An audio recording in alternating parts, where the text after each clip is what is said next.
listening to A One Pint Stand, a Minnesota craft beer podcast that tells the stories of craft beer in Minnesota and beyond. So kick back, relax, and grab a cold one. The show starts now.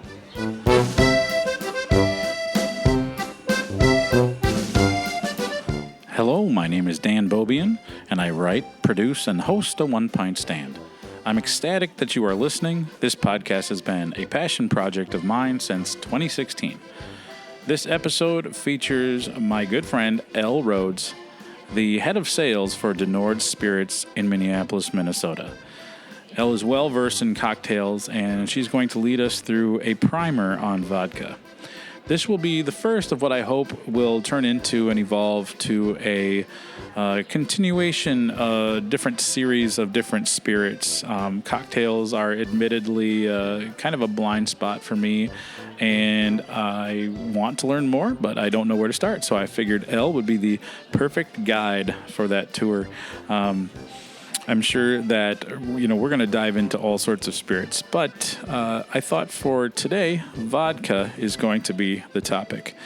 We posted up on the patio at Moscow on the Hill in one of my favorite St. Paul neighborhoods, the Cathedral Hill area.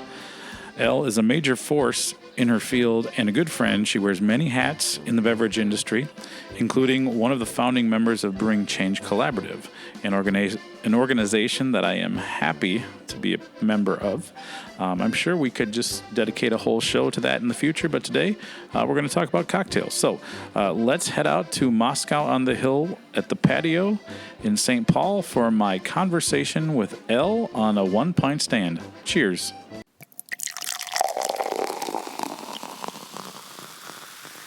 All right, welcome to another on-location episode of A One Pint Stand.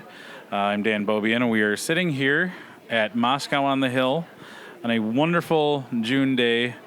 We're getting a little bit of a break from the wildfire smoke, which the other day I thought I was on the set of a post-apocalyptic sci-fi movie. There was a big orange ball in the sky that looked like a giant cheese ball. It did. And I thought we were going to die. And I'm being joined by a good friend, Elle Rhodes. Elle, thank you so much for being here. Thank you for having me. I'm super excited to do this. We've been talking about it for a while. So Yeah. So normally I'm talking about beer with somebody on the show. However, today we're at Moscow on the Hill. Yeah.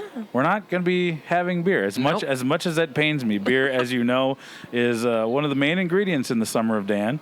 And but we're going to be sprinkling some other stuff in. Exactly, which I'm really excited about. Now, I got to give you all the little background for why we wanted to have this conversation. I think it was at the BCC meeting at either the end of January or February when we went to Earl Giles. Yeah, it was Earl Giles. I don't remember the time frame.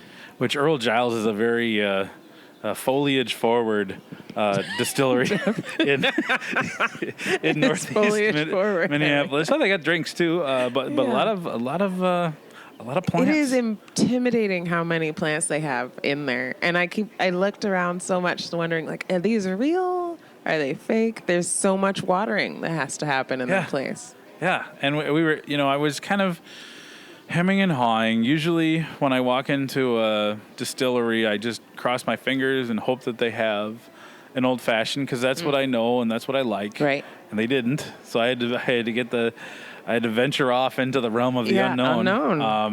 And it was fun. It was good. I think I wound up getting something that was like kind of like a citrusy vodka drink, and it was good. But it occurred to me at that moment, as we were sitting there amidst the jungle of potted plants. True. And the delectable roasted potatoes with the cheese sauce. Those were so good. My God. We got 2 plates of that, didn't we? Yeah, we sure did. Hey, we like our carbs. Yeah.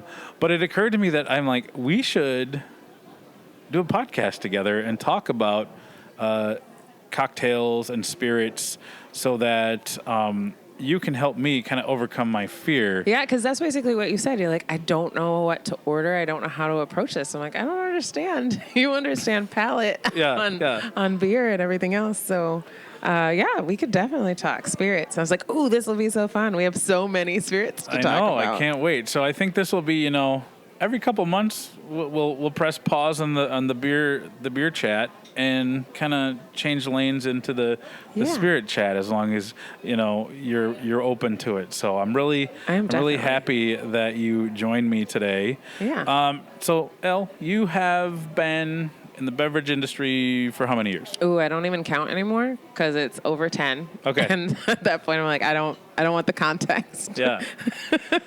But it's been a long time. Professionally, 3, 6, 9, 10, over 12. Wow. So 10 years. Yeah, been over 10 over years. 10. Definitely over 10. Started out in a very casual way. I tell this story, and it feels almost hilarious now to think about that. It's been like the world has changed enough for this to feel weird when I say it. But like, remember when we would sit at a bar and like belly up at a bar, and you'd see new tap handles and be just like, what is that? And so excited. Yeah. Remember how that used to feel? Yep. And it's so far removed from what we get now that it's like, oh, that feels like a whole nother world. But my best friend and I, we would sit at like this bar, that bar, Pat's Tap, and all those places, especially a good craft spot. Yep. And they would get, and at that point, Minnesota didn't even have really its own craft scene. Right. So you were still getting a lot of national craft. Yep. And we'd see a new handle, and the list would be so exotic and exciting. And he would order some big, giant, hoppy, triple IPA thing. And I'd say, am I going to like that? And he'd say, definitely not. And I'd try it anyway and absolutely hate it. Yeah. Because at that point, my palate was not at all ready for that. And I'd order a Belgian and be totally happy. And I remember thinking, like, why? It's the same ingredients, basically. Like, it's the same base. Why do I hate what you're drinking and love what I'm drinking? And that's what kind of started me down the path of craft beer specifically. Okay. I decided to research and go to classes and do certifications and just like dive in as a casual level. And I already had some sort of sales background and other things professionally there. So when I really started getting invested, people were like, you can sell this too. I was like, huh. You're right. And that's kind of like where that venture began. Okay.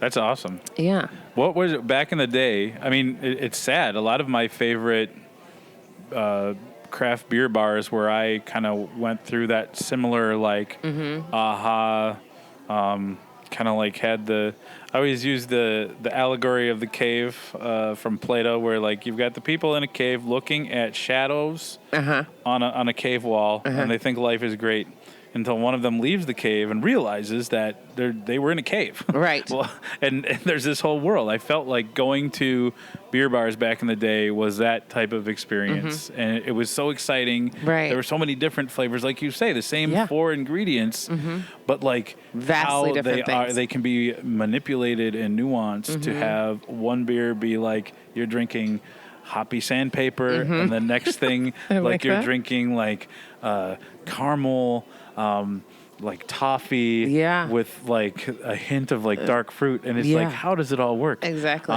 Exactly. But I think it's about so bizarre. Some of those beer bars that we all used to go to they're not around anymore. Yeah. I think about the Muddy Pig. Yeah. Oh, loved Muddy Pig. Republic, which is now I think a cactus store. Yeah. Yeah. Yeah. Which is odd. And Republic. They left, but that was a great big craft space. I think Pat's was always a great craft spot. Yeah. Where else did I go all the time? Oddly, it's still there. The Newsroom. They always had like a weird selection at the time. Okay. I don't think they do that as much anymore. Where is the Newsroom? Right across from the local downtown on Nicollet. Oh, okay. Yeah. Okay, I've never been there. Yeah. I should check it out. Yeah, I like the local. It's an interesting spot, yeah.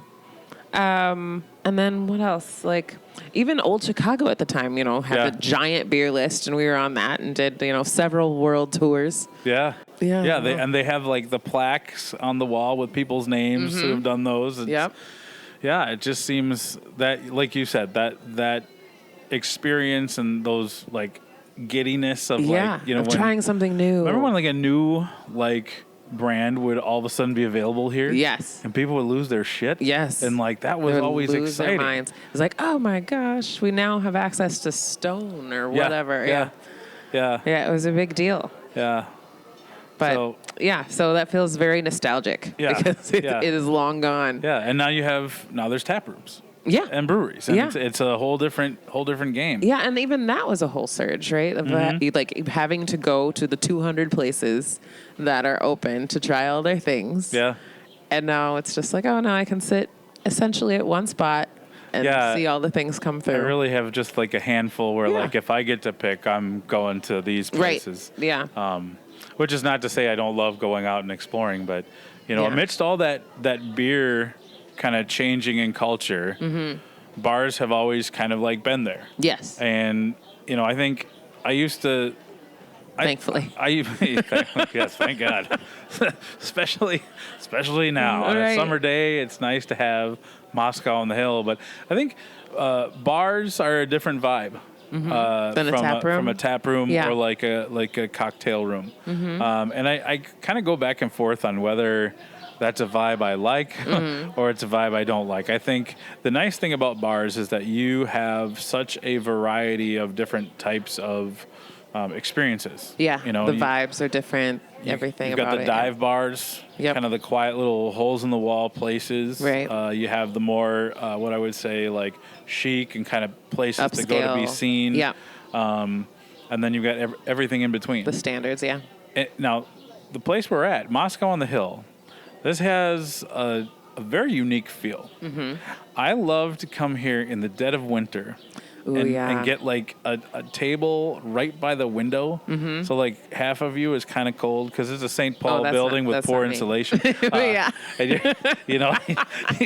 just love it. I don't know. That's my, I like that. It's thin windows. Yeah, thin windows, like watching people like, get out of their Ubers and their fancy clothes and like try not to fall. Yeah, because we're in a a mix of a neighborhood over here. Cathedral Hill has some change happening. Yeah.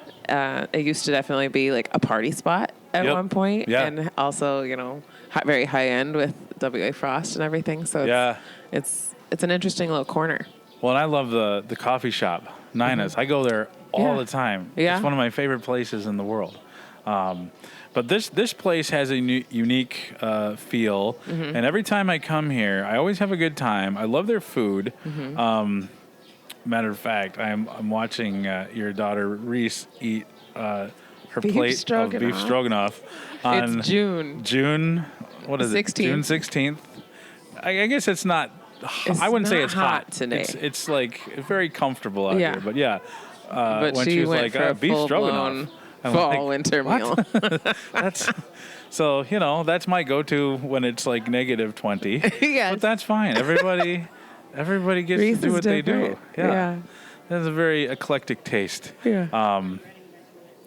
She seems happy. Yeah, it's good. And they do their beef stroganoff. It's not like the beef stroganoff that like I grew up with. Like some weird creaminess. Yeah, it's like Is creamy, but it's like also at the same time like gritty. It's got good texture. Yeah. Yeah. It looks hearty Well, and they too. use like beef tenderloin, so that's how do you fancy. go wrong with that? It's fancy. This is not definitely not stroganoff. the stroganoff I grew up with. So every time I've been here, I've really gone, full on into the food. But I've always had beer. Why do you think that is? I don't know. I think I associate vodka with college.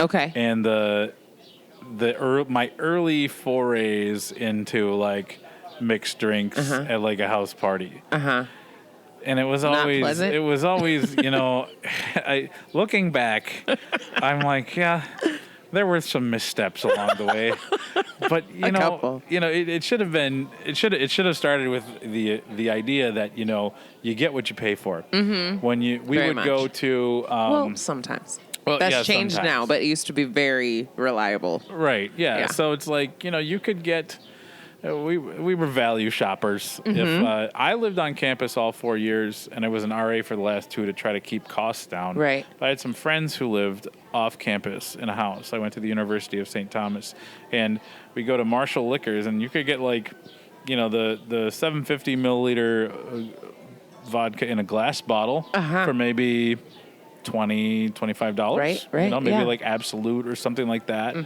Or you could go with the Kharkov 1.75 plastic jug of disappointment. For how much? $12.99, $13.99, and okay. Split between 3 people, right? Maybe if I would have hung out with more economics majors, I would have understood a little bit more. But Maybe. I'm like, well, this is good because then we'll get change and we can grab some food on the way back. And so, of course, you get this. I don't know, high quality cousin of turpentine in a jug, and you're trying to, mix some different things, and I feel like I Did you know. feel like you were mixing it well, even? No, okay. God no. There were all sorts of like weird. I think probably the standard was like vodka and orange juice. Oh yeah, screwdrivers. Yeah, just like. I would be putting it in Mountain Dew. Oh. I'd be doing, it's just like there was. I had no idea you had no what I was standard doing. for what you should be pouring into a glass. Yeah, it was just not good. So, I think that's why. Long answer to your simple question may not was be like ready. I don't know if I'm gonna. And I was like, so they've got all these flavors. I'm like, what is that gonna be like? No, I'm gonna stick with my Russian Light and Russian Dark, the beers that they have on here. Yeah, which for me that's a known entity.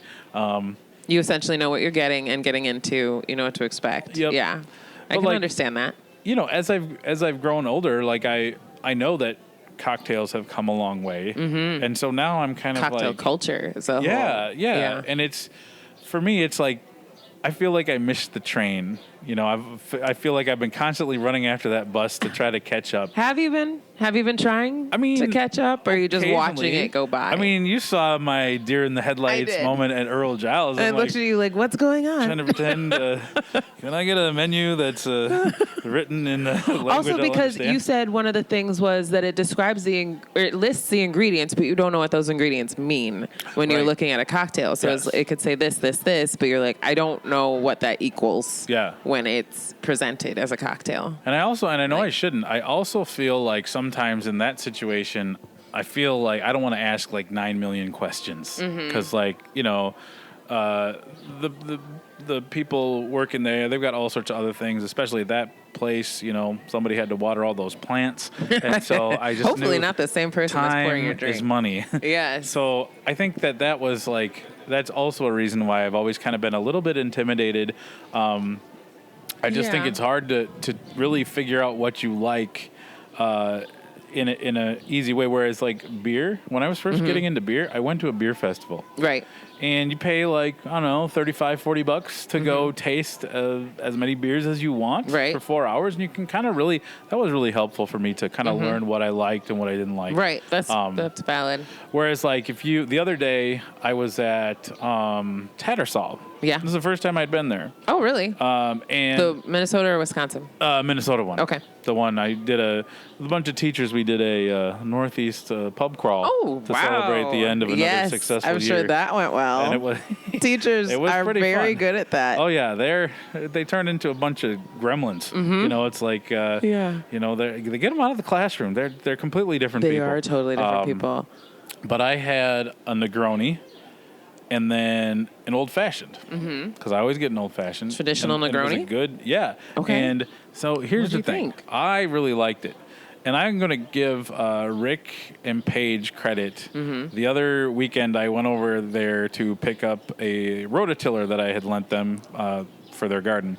And they had been prepping for a private lunch. A dinner or something, yeah. And they had made a pitcher of Negroni. They're like, do you want a Negroni? I'm like, I don't know. Because I'd had it before. Okay. And I don't think it was mixed right. Because it was like way too bitter. So like too much Campari. Yeah. Okay. And so they're like, let us pour you like a little bit and see if you like it. And I had it. I was like, wow, this is really good. Yeah. Because it had like a little bit of sweetness, a little bit of bitterness and just like was very kind of like, I don't know if is aromatic the way it can be to describe if they're using because it should have a lot of nose to it. Yeah. And I just thought it was like a much better experience. Mm-hmm. But do you know what they used?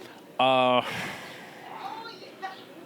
Rick was adamant that, you need to, a lot of people don't realize that vermouth needs to be kept fresh. Refrigerated. Like, a lot of people just have it up on their shelf. It should not be on your shelf. If you have vermouth, if you're listening to this and you have vermouth, put it in the refrigerator right away. Yeah. So it was fresh vermouth. Yeah. I don't know. They said it was more of a botanical gin that they used, but I can't remember what type they had. That's a good start, though. And then, Campari. And it's just equal parts. Something. And so they said that's why it makes good, like a pre-made cocktail, because you can make it perfect. So that's why I got the Negroni at Tattersall, and I really liked it. So I'm like, okay, the first time I had a drink of this certain style, I didn't like it. And then I'm like, well, does that mean that it's just I don't like that drink? Or then you throw in the random variable of who mixed it. Right. Or what they used. And what kind. Because I make a coffee Negroni with our gin and our coffee liqueur, and it's the only way I ever want to drink Negronis anymore. So, yeah. So you use I use coffee liqueur. Yep, our Prominence gin, our Frida's coffee liqueur. Still use the Campari, still use the vermouth. The ratios are a little different just because I want a little bit more of the sweetness of the coffee liqueur. Okay. But a little bitterness from the Campari still. But it's really good. I'll make you one. Okay. That's super good. Yummy. I have some of that coffee liqueur because I got third place at one of our trivia at one of our BCC meetings a couple years ago. And have you opened it? No, not yet. Dan. It's been a long time since I gave you that. It was like a year and a half ago. 2 years way ago. Too long for you to still have it and not have it open. Yeah, well, we'll remedy that. You give me the recipe and I'll figure it out. And there's so many, like espresso martinis are huge right now, and you are underserving yourself right now. Yes, so that is a thing. So this was like when I tried a bunch of cocktails when I was down in Mexico last at it, and because it was all inclusive. So I'm like, well, if I don't like it, I will. And then that's when the curtain lifted, and I saw the wizard behind the curtain. Right. I'm like, oh no, I do like cocktails. Yeah. I just need to figure out which ones. Yeah. So like espresso martinis, Aperol spritz. Oh, so that's what having a huge somebody thing right said. Now too. Like if you don't like Negronis, try an Aperol spritz. Right. It's not quite as bitter. Right. But still kind of along those lines of like a kind of a brighter, refreshing cocktail. And so like Amaros and aperitivos, huge in Europe. Huge. Okay, so here we are again. Oh, okay. Amaro. What is that? So, in basic terms, the liqueurs that are bringing more bitterness and more herbalness or earthiness, and specifically the bitters, are very popular in Europe, Italy. That is a huge category and widely known and often used. Here in America, we haven't grabbed a hold of bitter, and I keep saying I don't think we're ever going to really grab a hold of bitter like it's popular everywhere else. Okay. But there are surges of a little bit of bitter here and there. Like a Negroni, you're getting that Campari bitterness. Aperol Spritz, you're getting that bitterness from the Aperol, and other things. So I keep saying, like, as long as we introduce it in a way that it is, kind of changing that palate, like IPAs. Yeah. IPAs, you started out, a lot of people have just like, I cannot stand them. And by now, I think most people were like, who hated IPAs at the beginning are like, I can have an IPA without absolutely hating life. Yeah. and feeling like my palate is burnt out. So it's just like conditioning your palate a little bit. Yeah. I think if we present it in a way like in a spritz or in a coffee Negroni that still involves that sweetness but gets you used to tasting that bitterness, we can change the palate direction of America. Okay. We can start a whole campaign. I am here to present to you the bitterness category. Okay. Yeah. So, and that falls under the umbrella of the Amaro? Yeah. Okay. Yeah, in general. And what was the second one? Aperitivo? Aperitivo? Uh-huh. Okay. Yeah. That's like, now, is that like an aperitif, like something you'd have like after You your certainly meal? can. Okay. It is used that way in other cultures. I'll take cocktail lure for $400. There you go.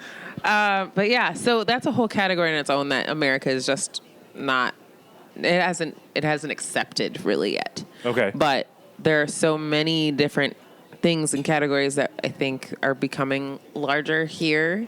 Okay. Give me an example. What are we talking? Let's see, like the Negroni. Okay. Or like an Aperol Spritz. So that is having a resurgence of a heyday. Almost every cocktail that has ooh, this is huge right now, has been popular at another time. So the an Aperol Negroni Spritz isn't that popular back. because of Stanley Tucci? He had a TV show where he's making that's the only reason. Okay, but that's okay. But I think that there are a lot of like classic quote unquote cocktails that have a resurgence every now and then. Like a lot of people have, because I am in the industry, so I go up into a bar and they're like, everybody cares about an Aperol Spritz all of a sudden. They have no idea what it is, but they've seen it somewhere. They're excited to drink it. It's fine. Like the espresso martini is huge right now all over the country. It's finally made it to the South, and I think it's hilarious how they're like, oh yeah, we're big on it. I'm like, yeah, but you're 2 years behind, but it's fine. You're good. But yeah, so, different categories are finally seeing a resurgence or their own heyday. Like agave, the whole category of agave right now. Oh, yeah. Super huge, but when I fell in love with agave, nobody wanted to touch it. I was the only one drinking tequila at that time. Tequila is your spirit of choice. Yeah. Tequila and mezcal, for sure. Okay. So nobody was willing to venture that direction with me at that point. It was like, I can't handle tequila. And I always said, you know what? Tequila is one of those spirits that needs to be respected just like you would whiskey. Mm-hmm. Like if you were going to just shoot whiskey, it would treat you the same way. You need to approach tequila. I wish somebody would have told me that when I turned 21 in Mexico City. Exactly. I did not treat the tequila with respect. Nobody treats tequila with respect. Poorly. It told you what it had to tell you. It showed me who was boss. Yeah, exactly. It told you. Yeah. If you treat it like it's supposed to be treated, it'll treat you with respect back. If you buy a good product, it'll treat you back. Also, a misconception about a lot of spirits, but tequila specifically, is the quality, or that it's all the same, because so many people have sworn off tequila, but what they were shooting back then was grain neutral spirit with food coloring, not actually good tequila. Okay. And that's been a large issue, I think, for the agave category, but because there are so many things available now, people are willing to try it. Yeah. And that's great. That's what we want. So do you think a lot of the maybe, I don't know, what's the word? Not fear. I'm not afraid of cocktails. There is. I'm sure there's fear, but just maybe like lack of understanding is because that, for so many of us in a certain like age group and era, the first instances of having those drinks were so poor. And maybe we just I think personally, as we were talking about vodka and then you mentioned tequila, in my head, I'm like, oh, there's a theme here. I was just asking for, give me a tequila popper or a tequila shot. I didn't know anything about it, and I didn't feel like there was much to know about it. I didn't ask the bartender, hey, I've never had this before. What can I have? They might not have been able to tell you. They would have, exactly. They're like, just have this. Cuervo. Put it in your mouth. They blew a whistle, and then you went down a slide. Oh, wow. It's kind of a very strange, kind of a weird situation. That's a big story. So I think this is putting the cart way before the horse, but I already think we need to do another episode on tequila. Oh, definitely. Because I have a lot of questions. We're working up to that about for sure. that. But do I think that a lot of people's hindrances relate to bad experiences? Yes, I do. Okay. Like most people, especially when I'm doing tastings, people are like, oh, I don't do straight vodka, or oh, I don't drink gin. The amount of people who have a very strong reaction to gin is kind of impressive because I definitely wasn't in college or any other time just out there shooting gin. But apparently a lot of people were doing something crazy I with didn't gin. do that. We stuck with the the plastic jug of vodka. Kharkov. So when somebody comes up to you and says like, "Oh, I don't do that," what's your how do you get them to like give it a second chance? Yeah. Well, specifically when like I'm doing a tasting or walking somebody through our spirits, first of all, I'm right there with you on the gin. I didn't have the bad experience, but the concept that gin is a category that is consistent is a misnomer. There's so many different types of gin that they're not necessarily all going to taste the same. But I think most people just don't enjoy the thought of, chewing or drinking the pine tree, Christmas tree part of gin. And that's just one category or one sector of it. So with our gin, it's very botanical forward and it smells more like garden than it does like Christmas tree. Okay. And so immediately disarms you when you're smelling it. And so that sounds to me like it would be good in a Negroni. Yeah. Okay. Yes, it's beautiful in a Negroni. Okay. It's floral, it's citrusy, it smells amazing. Like our gin just smells really great. So I'm always like, even if you don't try it, just smell it. And the amount of people who will smell it and then be like, okay, I have to try this now. It's really high. Like I honestly rarely, if ever, have anybody just decide, no, I'm not going to try it at all. They might still try it and say, it's still gin. I'm like, well, it is still gin, but it's different. And then I'm not an alchemist. Right. Like, but their willingness to say, okay, I might be able to deal with this gin, or I don't hate that as much. Yeah. There's those people, but there's also the people who are like, wait, kind of like me, I really like that. And I'm like, guess what? You like gin now. That's gin. And it's just not what you're expecting from gin. Yeah. So. And do you feel like when that moment happens, that's got to feel pretty good? It does. I was literally just in a meeting yesterday saying, like, our gin changes lives. Because people thought... You heard it here first, folks. On A One Pint Stand. Because you thought that you didn't like something as a whole entire category, and now you're like, wait, if there's even a little bit of a crack of an opening of you enjoying that, then that changes your ability to enjoy things. Yeah. And kind of like you and like trying vodka and trying tequila and even trying beers. Once you realize that you like something, then you can find other things that relate to that in the same way. Like you can find, okay, when I go to the liquor store, I can ask for a botanical gin. Yep. And they will give you this category. Yeah. And you'll be able to go that way. Yeah. So we're here today to try to get me over my fear of vodka. So now we have in front of us... Five different vodkas. Got 5 different vodkas. Yeah, so we're at Moscow on the Hill, which is known, obviously, for vodka. That's because Moscow on the Hill is great. They have a large vodka selection, but they also have it categorized by where it's from.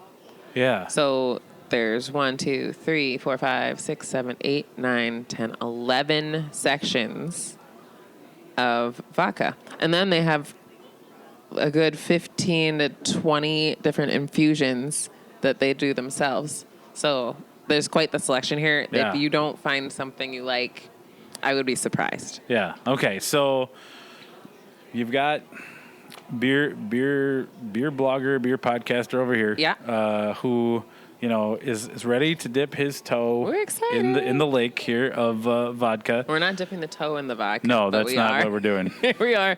They'll throw us out. They already put me in the corner because I looked sketchy when I rolled it. They're like, this guy, we got outlets all over here, but we're going to put you over there. So which one are we going to start with? Okay, so I'm just going to run through what we got. And why do they all have pickles with swords in them? Okay, so the swords are weapons. I'm just kidding. They're plastic swords.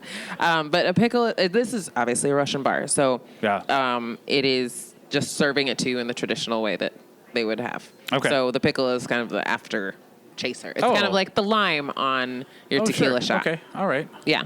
So you're getting a little bit of that salinity after. Okay. All right. So the ones I picked, we chose a Russian, which is the Beluga. For the American, I chose the Wheatley. Okay. I chose a Polish potato, it's Chopin. And then we have 2 of the infusions from Moscow on the Hill, which are the garlic dill, and the horseradish. Which, if you come here and people are like, let's do a shot, that's generally what you're going to get. You're going to get a horseradish vodka shot. Okay. And that's what we're for sure leaving for last. That's what my wife likes. Horseradish? She likes the horseradish vodka. It's good stuff. I'm like, it's a lot of fun. I'll stick with my beer. Yeah. You have that, so and I'll drive. I think we're going to start most traditional with the Russian Beluga. So that would be this one. Okay. I'm going to leave it there. All right. And I'm going to take the pickle out. Okay. All right. So tasting notes, first of all. Yeah. Because for you and for the listener. Yes. I'll give you that so you can dry your hands if need be. When you taste something, obviously if you're tasting a straight spirit, it's going to be vastly different than if you're tasting a cocktail. You can just dive in with a cocktail, sip through the straw, drink whatever. It's mixed. It's got all those flavors. But if you're drinking a straight spirit, it's going to be a very different experience. So most people aren't ready for just straight alcohol on their tongue. Most palates aren't ready for that. And, no judgment. Hey, but and if they are, that's whatever. cool too. seek health in your life a little bit, but have a pickle afterwards. That's all we ask. Do a pickle, have some orange juice. I don't know. Other vitamins are necessary, but you want to breathe. Take the tiniest bit of a sip because you want that kind of to wash your tongue, so that's kind of waking it up. Okay. It's going to, feed all sorts of information to your receptors, most of them being, oh, my God, that's straight alcohol. Yeah, very little bit. Good morning. I'm awake. Yeah, even if all you have, like, for a tasting, you do, like, the smallest bit. It's like, I don't know, maybe a quarter of an ounce or a third of an ounce. Yeah. So you're taking even that little bit just to wash your tongue. You're going to breathe, and then you're going to take that second sip. Okay. And these are sips. We are sipping today. Yeah. These are definitely shots that we have in front of us, but we are sipping them. They are shots. we are staring sipping down the barrel. It's five shots of vodka. But we are sipping them. It is 1:10 in the afternoon. To get our information. But it is a Friday, so we got that going for us. Summer of Dan. Yeah, Friday. Summer of Dan. But so we're going to sip them, breathe, sip again. On that second sip is really where you're going to get most of your information. Okay. You're going to get the notes and kind of more of the taste and the textures of that taste. Okay. So just as a warning to everybody, that's how you should be tasting as opposed to just shooting it, because you don't get any of the palate notes if you're just throwing it down your throat. Your tongue doesn't have a chance to experience that. Yeah. So for the first one, we're going with the Russian, which is the Beluga. Okay. All right. Is that because it is distilled from Wales, or is that a region? I don't believe so. All right. Okay. I don't know a whole lot about Russian vodka. So this would be a vegan option if you're... Okay, here we go. From Wales. All right, you never know. The smell is very clean. I'll let you smell it. Okay. And I'll let you taste it first. Okay. And Moscow has always been very generous with their shots, so they're to the top. So I'm not an expert here. Yeah, it reminds me the aroma of like kind of like a sterile environment. Okay. All right. So yeah, like clean. I don't. Okay. Yeah. Here. Okay. We're gonna take a little sip. All right. Get enough for your tongue to get an information. That was just the first sip. You got to take your other one. Oh yeah, got to do another one. Yeah. That was just the wake up sip. Yeah, that was. Hello. How are you today? Yeah. Okay. Here we go.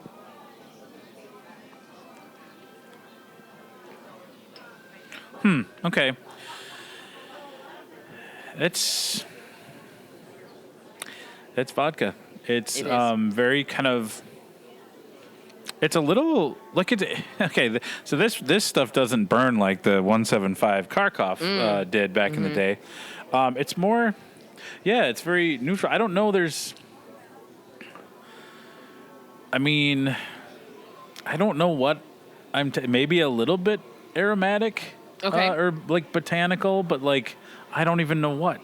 It's a very. I'm getting a little sweetness. Okay. Yeah. On the front end, kind of not quite caramel, but like a very light sweet, like almost Okay, like a hint of vanilla, maybe. Yeah, hint of vanilla. It finishes bright. Yeah. There isn't. It a didn't whole lot. burn. Yeah, it doesn't have that. It didn't burn, which I was bracing for. Mm-hmm. Okay. I could see it. I could see that you were doing that. Yeah, I was. I was like, "Where is the nearest fire blanket?" So that was the beluga. That's the Russian. Okay, Yep. the Russian. And then we're going to go to the. Should we go potato? We will go to potato. This is the Chopin one. Yes. So. And this is, you said it was Polish. Yes, this one is Polish, and it's a potato vodka, so it's going to be very different distillation. Well, not the whole process, but the ingredient. Okay. So likely the beluga was corn. Okay. Likely, I can look it up. So there's another misnomer. I thought most vodka was potato vodka. There's several vodkas made from corn, several vodkas made from potato. Okay. Yeah. Huh. You can distill a lot of things. Okay. You can make apples. You can distill from apples. Okay. Yeah. So. All right. This one is. Okay. This is a Chopin potato. They do make a rye, but I chose the potato because we would get a difference. This one smells like it might be a little stronger.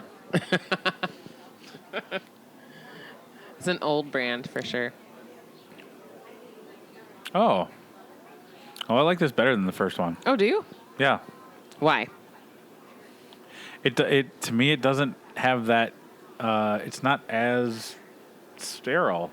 Okay. Yeah. Is it softer? Yeah, it's softer. Okay. It's softer, not as jarring to the palate as the first one was. Mm-hmm. And I say that, it wasn't bad. It was just a little sharper. Mm-hmm. This has a little bit more some rounded edges. Right. Oh yeah, that's good. Okay. See, that's yeah. Now I wonder. I don't think this one is as bright on the nose. You do get a little bit more of that alcohol smell. Okay, from yeah. This one. I should have a scale of like Stridex pads. Like how many yeah, but it has more. It's just easier. That's easier to. Really? The sip was easier for me. I don't know. Okay. So I get more of the presence of alcohol forward in that one. Okay. I should also maybe look up our ABVs so we know where we're really at here. Yeah, I guess that's a good question. Are all vodkas kind of in that 40%-ish range? I mean, they should be, but there's probably a variation. Okay. Let's see. Beluga vodka says it is. Oh, well, the first question is, why is it so expensive? They source their malt wheat from Siberia. Oh. How fancy. Well, I've never been to Siberia, but I know it's not an ideal. It's not like a huge. It's not very fertile. It's Right. very cold. I'm looking. Well, I've never really looked at the price of a bottle of this, but it is not inexpensive. Yeah, this is more your It is a pricey- celebratory vodka. Yeah. I'll find it. But Yeah. I think the potato, I'm definitely getting like more alcohol on it. Yeah. Personally. Yeah. Which is interesting. That's, and I wonder, because, yeah, that one just tasted just like a little bit more satisfying than the first one. Okay. I wonder why that is satisfying in terms of no, like palate? not satisfying. Just kind of like had a rounder feel, a texture. Mm-hmm. I mean, they were similar in. I guess the first one did have more brightness, and I guess maybe if you're, and I suppose would you just, if you were just sipping this straight, you just have it on ice or neat. Would you put like a twist in there? I think this would make a really good martini. Okay. So you could do a twist. Yeah. I think. Have you had a martini? I did once. A vodka or a gin? It was a vodka martini. Olives? Okay, so Yeah. not twist. All right. Did you not enjoy it? I can't imagine that you did, because really it's going to be so forward on the vodka. Yeah. I was at a thing, and everybody was getting martinis. I'm like, I guess I'll get a martini. Oh. And then So I was like, oh, God. It's like, I have a whole glass of vodka to drink. my esophagus has third-degree burns now. Yeah. Yeah. So Beluga says it's 40. Martinis can be intimidating. Yeah. For sure, especially if you're just going vodka martini, gin martini, because it's essentially just the spirit. Yeah. Essentially, and just a little bit of something extra. Which, and that's why I think, like, to me, it's just like maybe comparatively to all the other things that there are out there, because I can drink, like, I really like whiskey and bourbon and all that stuff just like straight. I can just like sip that, and it just has, for me, maybe more flavor that I like. I think I probably tend towards maybe things that are a little bit sweeter. So like, you know, when I think of bourbon, there's always like that little essence You're of getting like more of that. caramel, Yeah, burnt caramel brown sweetness. sugar, kind of those elements of it. Right. So these are both 40%. Yeah. Okay. Do you know the difference between proof and ABV? Proof is Just in case we talk proof. no, versus I don't. Yeah, maybe Okay. you want to So explain proof, that. you just divide it in half to make ABV. Oh, sure. Okay. Yeah. 80 proof. It's like percent by volume, essentially. So, Okay. yeah. Hey, thank you so much for listening. Hopefully you're enjoying A One Pint Stand. My aim is to help spread the word about craft beer. Enjoying craft beer is a passion of mine, and I love chatting about it with other people. A One Pint Stand has a goal of helping breweries tell their stories. I love to get out in and beyond Minnesota to visit breweries, beer bars, and meet other interesting beer people. If you are also into those things, you probably want to keep tabs on the show. So go ahead and follow A One Pint Stand on Instagram, Facebook, and Twitter. We would also appreciate any and all positive reviews on Spotify and iTunes to help make it easier for other craft beer listeners to find us. If you like reading about craft beer, I started my own blog, and all of my writing can be found at aonepintstand.com. After 8 years of writing as editor-in-chief at Beer Pluma, it was time for me to start my own blog. So make sure you check out the blog for some interesting craft beer content of the written variety. I truly appreciate you listening and taking time to enjoy our stories. Now, back to the show.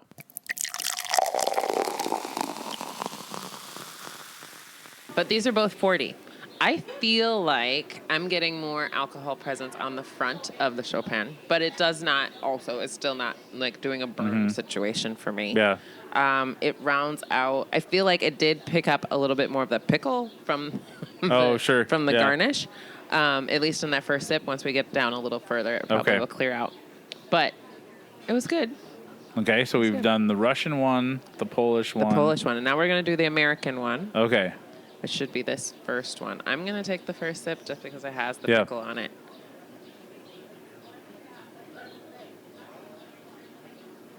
Very neutral smell. Like not sweet, not high on the alcohol smell either.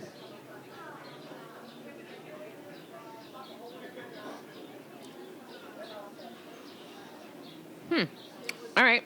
I mentioned... Well, you got to take the second sip. Okay. Okay.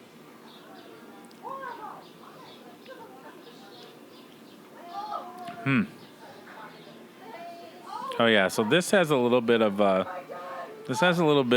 not burn, but there's like, I feel it kind of like on the back of my tongue a little bit. Okay. That was the first sip.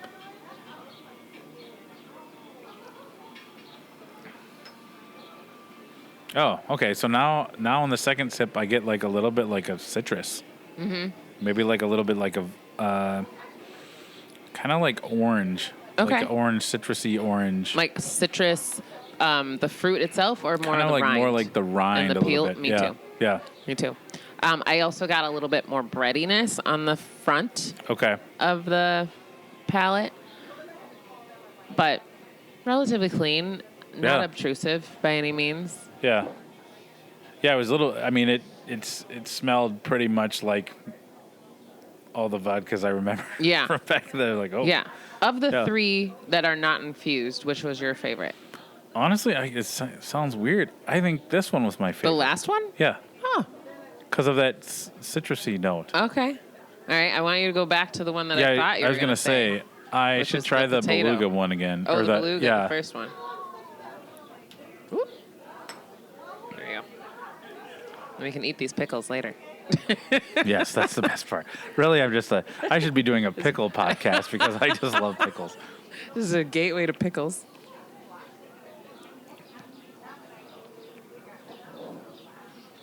What do you think? Oh, see, now that I have things to compare this to, this is way better. It's way smoother. And it's...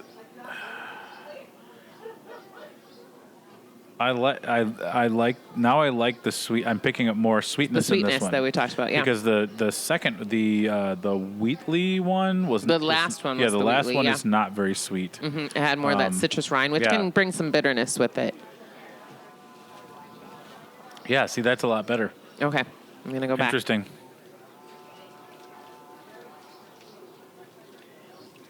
Yeah, this one definitely still presents that sweetness. Yeah. Which is the beluga. I still get it almost. It's not caramel, but it's like it's a smooth sweetness. It's not sugar. Yeah. And it's not quite vanilla. It's something. It's like butterscotchy, but not sweet enough for that. Yeah. Maybe like a little toffee-ish. Yeah, I would give you toffee. Yeah. Yeah. Yeah. And that's one of the flavor elements that I really like about brown spirits. You know, like with like bourbon and stuff. Yeah, see, this is very interesting. And this is we're going back to the Chopin, the potato.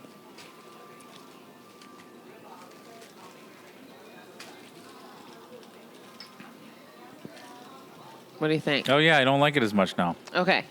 See, look at that. All right. That's so now crazy. Your palate matches mine now. See, this is a nice way to do this though, and I think that there's probably, I don't know, like when you're out at a bar, you don't really have the time to really I don't see why delve not. in. This is what you do when you get like flights of beer. And yeah, things. that's it's true. The same thing. We're just doing vodka flight. Yeah, because you really do pick up like the subtle differences, the nuances. Because I think with vodka, maybe this is maybe just an assumption, but they aroma-wise, they all present very similarly.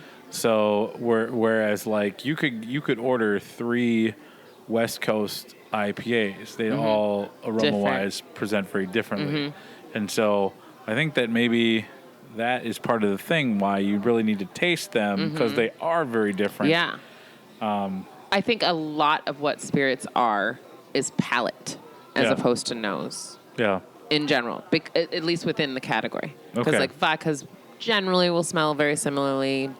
Gins are different. That's a totally different thing. But a lot of whiskeys might present the same, at least within the category. Like bourbons might smell like bourbons, might smell like bourbons. Rye might smell like rye, might smell like rye. And then I think tequila is a totally different category, but that's because that's what I spend a lot of time on in my own palate. So that's different. But yeah.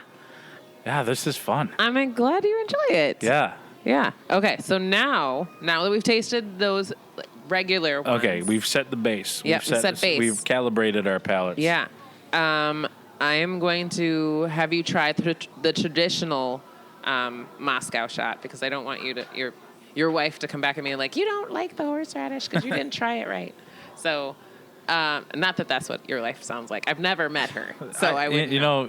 Your voice of my wife sounds very similar to the voice I do when I'm talking about her. She doesn't sound like either one of them, but I don't know why to people do that. It's always it's so bad because that's what we're doing to women, right? We make them high pitched and screechy. Yeah, and that's awful. I am sorry about that one. No, I'll make her sound deep and sultry.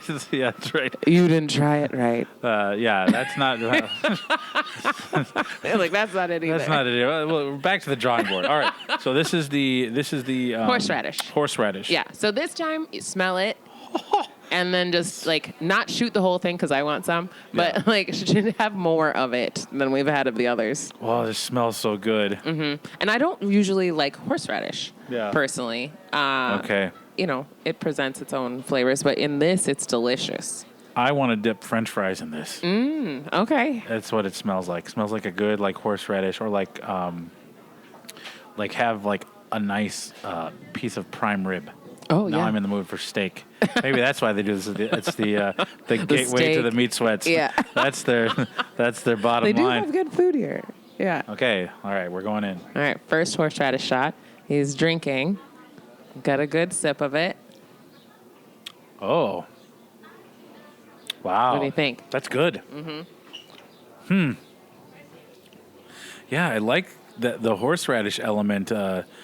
It gives it like this like savory thing, and then there's like a little bit of the spice. salinity. Now I'm like this aftertaste is like kind of like my tongue is kind of buzzing from the horseradish. Yeah. Which horseradish, I mean that can pack a punch. Horseradish is that has a wasabi. gets They're all out to get you. Yeah. One time I was at a restaurant and I ordered a poke bowl and I kind of mixed stuff up and took a big bite of what I thought was like a big chunk of tuna and avocado. What it was the entire thing of the wasabi all in one bite. And I was like, oh my God, did you die? it was, everyone's like, what's wrong? I'm like, I would have immediately run outside. I think I need some water. Everything was clearing out in a crazy way. You know when you get a good chunk of wasabi and it's like the back of your brain starts to tingle and you don't even know how you I'm got like, there? I could probably do calculus right now. Somebody give me a math assignment. Oh my gosh, eating that whole thing, I would literally have had to leave the room. People were 'cause I don't know genuinely what concerned because I think my face was doing something it had never really done before. Part of my brain had melted, and then it went away. I was like, it's like you clued into like some other realm. I feel like some multiverse. You know, like maybe connected to. the guy from the movie The Great Outdoors who had been struck by lightning 66 times. I felt like that a little bit. Yes. But it was just like, you know. Yeah, I feel like if you eat enough wasabi, you could connect to other worlds. Yeah. Yeah. That is something. Okay. The horseradish infused vodka here at Moscow on the Hill is delicious. It is. It really is. I could. I was like, okay. When she was like, they come in shots. I'm like, I don't know about this. Yeah, I thought it's maybe we'll good. just get a cocktail, but like this, that's a good way to do it. That's a nice way to figure it out. I like that. I like that the kind of like the aromatics of the horseradish really complement the vodka really well. I thought. Yeah. That was a win. 5 out of 5 stars on that one. Now you and your wife have something to drink together. There we go. We've only been searching for 5 Forever. years. Like, what can we have together? All right, garlic and dill. Okay. Feel like See how I'm that just one gonna goes. love this. Oh, interesting. So this is not as aromatic as I was expecting. Elle has a very quizzical look on her face. You know why? Are they mixed up? Yes, Did we they do are. them out of order? Yeah. Okay. All right. There it is. Had the garlic and dill first. Okay. This is the horseradish for sure. I was like, this is definitely horseradish. I was like, the first one smelled more garlicky. See, there you go. Yeah, drink the rest of that. Okay. All at once. Because it definitely presents more like that wasabi experience. Oh, yeah. There you go. Yeah, that's good. That's they good. both drink like a meal. Yeah. Like that you feel like you could definitely, this is a thing that Russians do. You know they what? drink their shots. And That's they eat probably their why I meals said and I blah, blah, blah. wanted to dip my fries in it because The garlic and the dill. Yeah. Well, there's more of that still. I knew that we were saving that for you for a reason. Oh yeah. Okay. Here we go. So the horseradish, very forward. Oh yeah. Now you totally get it. Yeah. Going back to it. This smells like those potatoes at Earl Giles. Ooh. I'm gonna have to look and see if they have some garlicky potatoes here. They do. should. They do have a potato thing They have here mashed that is potatoes, very sauteed good. mushrooms with onion and fresh herb. Yum. Yeah. Okay. Okay, so now Yep, we got that. the garlic. That's better. Yeah. So I think Oh yeah. out of all of those things that we just tasted, so we did 5 different vodkas. And again, now that we've gone through all of them, we have to eat a pickle. Oh, yeah, pickle time. Clear out your... There we go. Palate. Oh, yeah. And while you crunch on your pickle, you can think. Pickle chasers. Mm-hmm. This could be a new... Yeah, it's like a baby dill. Yeah. Good. Nice and crunchy. Mm-hmm. So, we're here. This is a if you're like just tuning in now and you're like, why are they drinking vodka? Why are they eating pickles? It's because we have a spirit expert, Elle Rhodes, here on an episode of the One Pint Stand.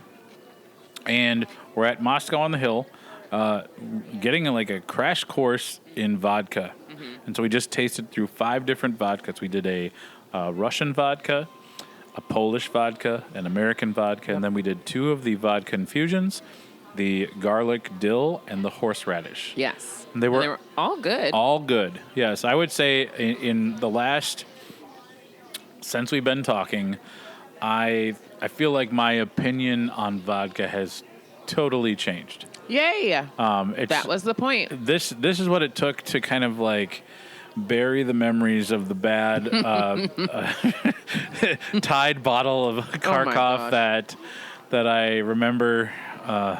I won't say fondly, more like infamously. The times were nostalgic. The experience itself, maybe not. Yeah, it's but this is the way to drink vodka. Yeah, this is a nice way to do it. At least if you're trying to figure out what you like. Yeah.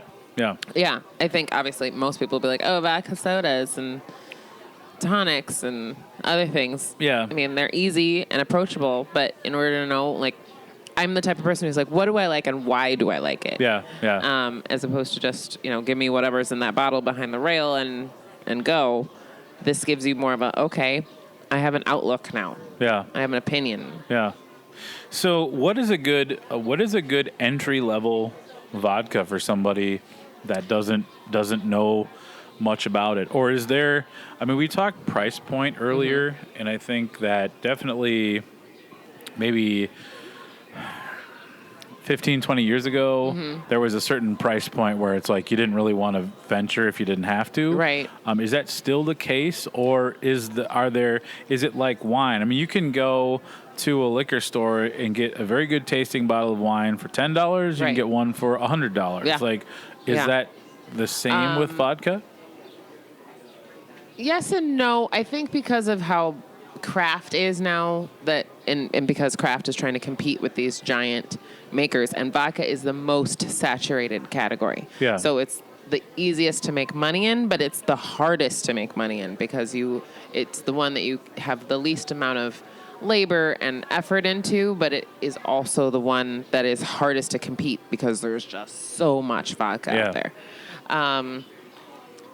I think that you can find some really great approachable vodkas in craft and local. I think that there are a lot of garbage mass, giant plastic handles out there. Oh, yeah. And there's some variants in between. I think that if you're going to go giant brand, I specifically have opinions about ones that I don't prefer. Yeah. And there's ones that are a little bit smoother and present themselves better. And I prefer a vodka that will present well in any situation. So one that will be good. What do you mean by that? Any situation, like if you're drinking it straight like we've been doing versus martini, which does require still that like nice, clean, smooth, good flavor. Yeah. And then, if you're covering it with juice and soda and whatever else. Mountain Dew. Right. Yeah. It's a choice. That's fair. But I think that there are definitely ways to approach that still and get a good value. Okay. It depends on your situation. I mean, we're not presenting ourselves like we're in college right now. But if we presently were in college, I would still lean toward probably a good craft because that's going to give me a good flavor, hopefully, generally. It's going to let me be versatile with what I'm making it with and also stick generally around the price point I want to go. Yeah. That would be my ideal. If I couldn't do that and I couldn't afford that, I would probably go.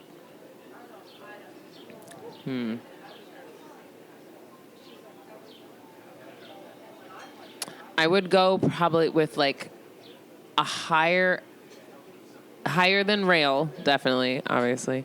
Higher than rail and higher than entry point good. So I would probably still mid-level. Okay. Something around a $20 to $25 bottle. Yeah. Of vodka. Okay. Yeah. I mean, I don't get hangovers, so I'm a really weird thing. Like, I don't get the experiences that other people do. Hangovers. And I'm sorry. Wow. Sorry. Not sorry. That's one heck of a superpower. I don't understand it. So I'll tell you what, after that. I don't get it either. Don't harass me. After that teacher pub crawl, Mr. B had a hangover. I believe it. This is what I'm saying. Yeah. Teachers, every time. Yeah. Every time. So I've got a question for you. Yeah. Are younger people kind of, I just think like, gosh, if craft anything had been around when I was in college, Right. I was in college from 97 to 01. Had those options been out there, I think my whole experience would have been different. I would have had well, I don't know. I mean, I think I probably would have gone to cocktail rooms and at least been introduced to spirits, kind of just like you were saying. This is as a legal aged college person. Yeah, so like as a 21-year-old. Okay. Yeah, you know, and I think I would have had a better handle on just like what these things could be at an earlier age. Yeah. Do you see the demographics of people buying craft spirits? Is it mostly older folks or maybe a little bit more established in their careers with a little bit more disposable income, or do you find like a lot of like younger people in college are buying like craft brands or decent brands? I'll say that's a in that like thing. $25. Yeah. I feel like $25 for a bottle is you're getting, like you said, something decent. Right. I would say the people looking to care about what they're buying. That's a good way to phrase it. Is an entry late 20s, early 30s, depending on who you are. I would say securely in your early 30s. Yeah. On up. Okay. Up from there, up until 60s, 70s probably. Yeah. 60s for sure. I think, though, we are having a time period where NA spirits are having a moment. Yeah. Alcohol is in some ways trending down because people are going to other things, whether it be RTDs, whether it be NA spirits overall, whether it be THC and CBD beverages. Yeah. That's like a whole category now that's new. So I think, so many honestly, things are seismically shifting the landscape right now. The youngest people, I think, are really the ones leading the NA and the THC, CBD category. Mm-hmm. Because a lot of people, are experiencing the, I don't want to drink, but I want to feel something sort of situation. So I think spirit-wise, we're really talking about 30s, mid-30s as an entry point. Interesting. Yeah. That's all very fascinating to me. I don't know. I feel like right now, if I were a young person, I'd maybe there's almost too much choice. Yeah, I don't know where I'd go. But I think I would still probably be about the same.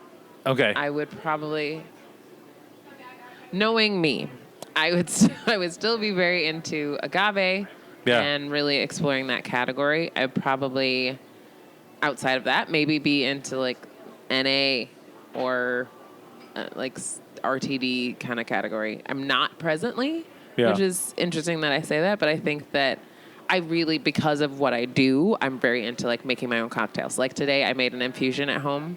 I'm really excited about it. Oh. Yeah. Tell me about this infusion. Okay. Strawberries, blackberries, and some rosemary and mint from my garden. Okay. And I'm excited to see how that turns out. I'm going to strain it out and have it in a bottle for as long as it lasts. We'll see how it goes. Nice. Okay. But I'm excited. It's the first infusion of the year. So I think I'm going to do that one. And I think I'm going to do a dill as well once my dill gets a little bigger. Okay. for the garden. I'm excited about that. So I don't think I'm going to throw pickles in there. I think that'll be a after, like a in cocktail situation. Yeah, maybe the pickle chaser with a sword Yeah. afterwards. Yeah. But yeah, I think I enjoy the complexity of making cocktails Sure. right now and how much you can do with it and how fun that is, like involving things that you might not traditionally think of, like tea or other kinds of things that you have to, like simple syrups and things you have to make beforehand. And I don't think that a lot of younger people are thinking about the full ingredient list of cocktails. Okay. Kind of like just people in general, even pandemic, people got into like, oh, what's this new thing and what can I do that's fun in my basement? Yeah. But maybe not still into, I'm going to make this simple syrup and then go from there from like base ingredient on up. Yeah. So let's say somebody is starting out. They want to have like a kind of like, they want to mix cocktails. What are the essential tools that you need to be able to like, just a base cocktail? Yeah. Like a 3 ingredient? Yeah. Ice in a glass? Okay. That's it. That's 98% of America is, there you go. Is they're ready to jump in. You need your base spirit. Yeah. If you're making a 2 ingredient, it's generally just the base spirit and some sort of carbonated thing or a juice. Generally carbonated. If you're going 3 ingredient, it could be the base ingredient, simple syrup and the carbonation, or it could be a 2 spirit thing with a simple. Mm-hmm. Like even like classic cocktails are an entire category because they are exactly that. Yeah. Like they're very simple to make, very few ingredients, and just go. So those are the easiest entry point to making cocktails. Outside of that, involving things like simple syrups and other liqueurs and things like that is probably the next step up. And then once you're making things with egg whites and foam, then you're on to a different category altogether. Then you're kind of like straddling the line between cocktails and breakfast. Yeah. It's like, which is not a bad place to be. Right. Exactly. So we've kind of done our baseline of vodka, but now I wonder, is it time to try a cocktail? I think we should. They have quite a variety of different things here, and I was trying to rack my brains about, like, since we're trying to focus on vodka and we're at Moscow on the Hill, I think anything on here they have would be good. But when you think vodka summertime cocktail, what comes to mind? Ooh, generally vodka lemonade or some variation. Yeah, it's like the most straightforward thing. Otherwise, I'd say a Moscow Mule. Yeah. I think we should order one of those. Yeah. And it seems embrace appropriate. Summertime. Embrace our environment. All right. So we're gonna take a little break here. Where we're gonna order up some Moscow Mules and we'll come back. You are listening to another episode of A One Pint Stand. Cheers. All right, we are back after now, we did the first part of the show was all straight up vodka, different iterations from different places in the world. Yeah. Maybe some were distilled from Wales. Maybe they weren't. I don't know. I'm going to do a deep dive. I'm a conspiracy theorist on that. We can research next time. Then we were racking our brains for what would be a really good vodka-forward cocktail to enjoy on a patio on the 16th of June when the weather is perfect and there's no smoke burning our eyes. And it was decided that we would have a Moscow Mule.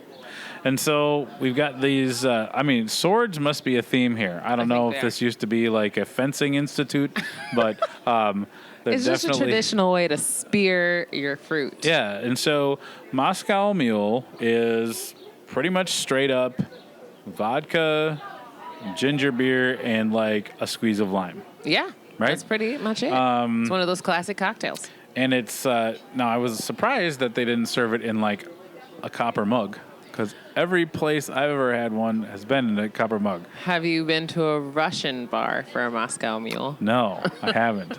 So maybe the copper mug is just kitschy. Okay, maybe that's it. Maybe it's a thing. Yeah. I thought there was like something like, does it keep it cooler for longer? Or is it just like trying to like sell more copper mugs? I think copper mugs could be a thing. I don't know. I don't know if it's traditional to serve it that way. Okay. I mean, it All is right. traditional in America to serve it that way. Well, but sure. Like, classic cocktail-wise, I'm not sure when the copper mug came about. Yeah. So this is, I mean, I like ginger beer. I like lime. And now I like vodka more than I did an hour ago. So Yay. I feel like this will be good. And this is like, I'm you know, excited kind for of, you. is this kind of like this isn't a Collins glass? It's a short Collins. Short Collins I would say glass? it's a Collins glass Okay. more than anything else because it's pretty straight side. Yeah. It's just a shorter one. So, well, yeah, let's cheers. Cheers and enjoy to the Moscow this little Mule and taste Moscow of on summer. the Hill. Oh yeah, this is so good. Ooh, I could the drink ginger beer is amazing. Yeah, I could just drink these all day long, and then I'd wind up in the gulag, you know. So Yeah. tread lightly. I mean, also if you drink all of the shots. Yeah, that's not a daily occurrence. Yeah. The tasting of straight spirits is something to be that we should have like a warning on. Please drink responsibly and have a sober driver. It's nice to split them with someone. Like when because I asked about a flight, she's like, "Yeah, it's six shots of vodka." Yeah, and there was a caramel one that I was not ready for. Yeah, I was just not there for that. And this is like very refreshing. I would imagine that if somebody was a little hesitant on vodka, this is a nice way to kind of enjoy vodka because it's very. I mean, you get more of the ginger, really, I think, in this, but it's nice and refreshing. Which is kind of unfortunate. Like, unless you're having martini, usually vodka drinks are covering up the vodka altogether. Yeah. But, you know, that's something that you can work beyond when you know that you enjoy a vodka or enjoy the palate in a certain way. And say, okay, I'm going to have this be more spirit forward as opposed to addition forward. Yeah, that's interesting because I don't feel that that's the case. That's certainly not the case. I mean, if you order, if you're having like an old fashioned, there's like other things in there, but you still taste like the bourbon. And then kind of like with this, it's like, you know, I wonder if like vodka is just because it's such a neutral spirit, unless it's infused, it has a hard time playing on with others. If you really want to, vodka is probably one of the easier ones to play with. Well, right, but like I guess differentiating itself from other ingredients. Yeah. But I think generally when people choose vodka, they are doing it because they want the other ingredients to be present. It's like, you know, it took you a while to decide to like beer, or it took you a while to like a cocktail. It's one of those, like, I can hide the alcohol in this very easily. It's a basis for a cocktail. It allows you to do a lot of different things with it, and you may or may not taste it depending on how they make it. Yeah. Like, I think one of my favorite drinks when I was, you know, young professional was I have two different ones. The first one is a very quintessential, beginning drinker thing. It was the blackberry mojito martini at Chino Latino. It tasted just like juice, and I loved it. And I would have so many of those. And the reason I loved it is because it was fruity and great, but you didn't really taste the alcohol. And then my next favorite was completely the opposite. It's a gimlet. Started out with vodka gimlets. Oh, yeah. I worked at an investment firm, and old men love gimlets. And, you know, when we would all go out together, they're like, here, I'll buy you a gimlet. I'm like, okay. So that one's generally more spirit forward, although people can add way too much Rose's lime and make it way too sweet, which I do not prefer. Okay, because that's literally just like vodka and Rose's lime juice. Okay. Yeah, and real limes, hopefully. So my standard order, if I'm just like, I don't know what you make well, I'm going to go vodka gimlet. Yeah. Very little lime juice, real limes. Yeah. And if you're at a VFW or an American Legion, those guys that have been through war really know how to make a good gimlet. I'm telling you. Okay. So always order a gimlet. That's good to know. But it's a juxtaposition in my life of like when I used to like only things that tasted like they didn't have alcohol to now being like, I prefer to know what's in there. I want to taste the spirit forwardness of it. So I think vodka is traditionally treated as one of those, like, it's just a backbone, I don't want you to taste it kind of spirits. Yeah. But and maybe that's why it has such a wide appeal to so many people. So speaking of cocktail. Earlier in our conversation, we were talking about, nostalgic craft beer bars that we really enjoyed. Yeah. Where are some places that people can go to? My other big thing about like spirits is that some of the cocktail rooms really do price out a lot of people. That's true. And so, like, does a place exist where like somebody can go there, have 2 or 3 cocktails, have them be good cocktails, and not feel like they have to like take out a second mortgage on their house? Or is that just like the rules of the game where like you're going to... You shouldn't have to. Yeah. But cocktails, are more expensive than beer. Like labor, Yeah. cost and all that stuff. So, you're not going to get out of a place without spending $10 to $12 on a cocktail. Yeah. You can't get a $4 cocktail. Right. So, unless all you're doing is like a vodka soda at some dive bar. Yeah. So... I feel like $10 to $12, that's reasonable. 14 is reasonable. Yeah. There are plenty of places that you can still Where are go some and of your enjoy that. favorite go-tos where like you might point someone, hey, if you want to go out and have a really nice cocktail experience, here's a place where they would have a variety of different options and price points for whatever you're looking for. Ooh, I don't know about the price point part, but I usually try to, like, if somebody's looking for a cocktail, I want to point them in a direction of something that's going to be memorable and fun, as opposed to just a standard. So, like Cobble, downtown Minneapolis, if you haven't been there. Okay. It's a black-owned bar. Niche spot. They're doing a lot of really fun things. I wish they would carry any local spirits, but it's all right. I still enjoy it. They're doing... Where is that? Like some fun, inventive things. Okay, so Monte Carlo? Yeah. It's behind there in the alley. Oh, okay. Yeah. And it's just painted black. It's got a gold eye painted on it. And that's all it's going to tell Cobble, you. like as in like cobblestone? Cobble. Okay, yeah. Yeah, if you Google it, it's there. Okay. But that's a really great one. I love that spot. Okay. Lots of fun. I'm getting to travel more, so like I could point out some in Atlanta that I really like. Let's see. What else do I really like here? Cocktail bars. Also, like the standard restaurants, like the Red Cow, Red Rabbits, are doing really good things with their cocktail menus. You've got some really fun things, and they will change things up seasonally. I'm trying to think of St. Paul. I was just somewhere the other day and was like, oh, I really like this spot. Where was that? I don't know. But if you do want to try 8 billion martinis, Bennett's on West 7th. Oh, yeah. They have 1 billion martinis on their menu. Interesting. I've only been there for the fish fry and then the Summit on tap. I've never gotten a cocktail there. Yeah. Giant martini list. Okay. Meteor. That's a good place. Oh, Meteor is always a good spot. Yeah. Also really great for agave spirits mezcal. Okay. Yep. Okay. That one's good. Spoon and Sable. Jesse's doing a good job with their cocktail program.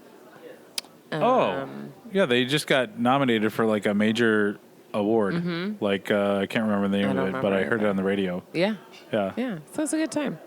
Yeah, there's so many good things. I mean, for a while it was like, brewery, and now it's like there's a lot of distilleries popping up. Yeah, distilleries, cocktail rooms. Which is fun. I don't know. I want to get to more of them. I kind of like, okay, I'm ready. At first, I was like, I don't know. Well, I've got some good ideas for the next one. So okay, we'll try out some other things and see what we can get. I think it was like, you travel around, you go to a couple places, and you realize there's like a lot of good stuff here. The only ones I've been to in the immediate area, like, the Twin Cities, 11 Wells, Tattersall, Norseman, Earl Giles. Brother Justice. Yep. Those are, I think that's Denord, it for rest me. in peace. Where else?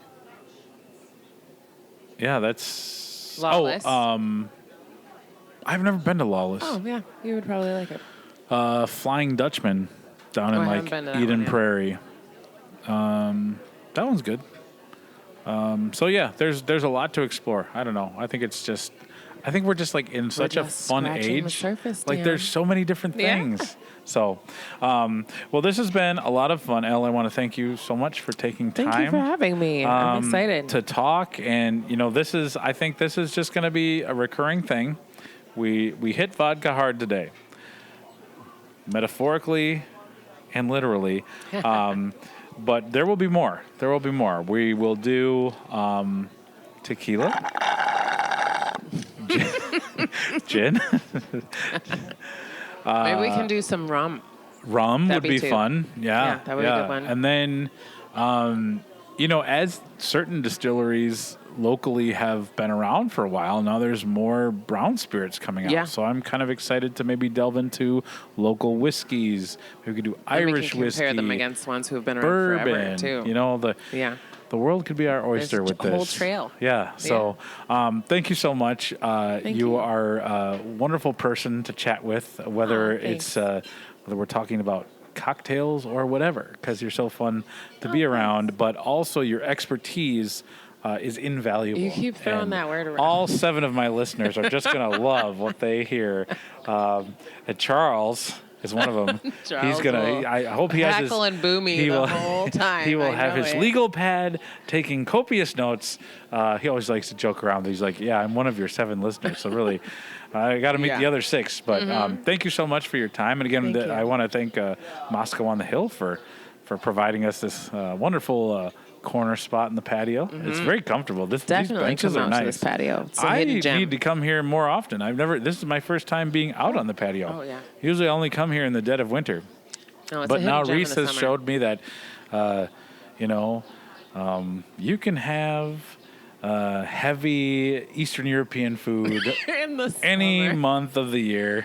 Get your stroganoff. Yeah, get your stroganoff on here and enjoy it, whether it's winter or summer. So thank you so much. This has been another on-location episode of A One Pint Stand, where we did a deep dive into spirits and vodka. Cheers. Cheers. Heavens to Betsy. If you are like me, you just learned a metric butt ton about vodka and spirits. Wow, that was tremendous. Of all the things that Elle does well, and there are many, her ability to make concepts and information accessible is one of the things that allows her to bring people into the cocktail conversation. I wish every bartender knew how to engage with such kindness, wit, and fun like Elle does. I cannot thank her enough for taking time to sit down and chat. I had a blast. It was so fun picking her brain and going through the tasting process because it's not the same as beer. There's a lot of different things that I learned, and hopefully you learned as well as you listened. Of course, this is just the beginning of our series on cocktails and spirits. I believe the next one will be of the agave-inspired variety. Think tequila and mezcal. And that'll be coming out later. Later down the road, Elle is very busy. She is jet setting. She is selling spirits. She is directing sales for Denord. But, anytime I can sit down with her and have a fun chat about beverages is always just time well spent. So thank you so much, Elle.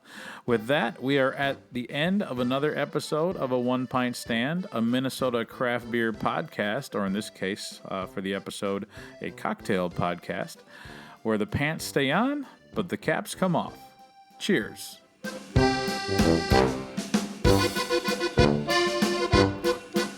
Which is the beluga. Okay. All right. Is that because it is distilled from Wales, or is that a region? I don't believe so. All right. Okay. I don't know a whole lot about Russian vodka. vodka. So this would be a vegan option if you're... Okay, here we go. From Wales.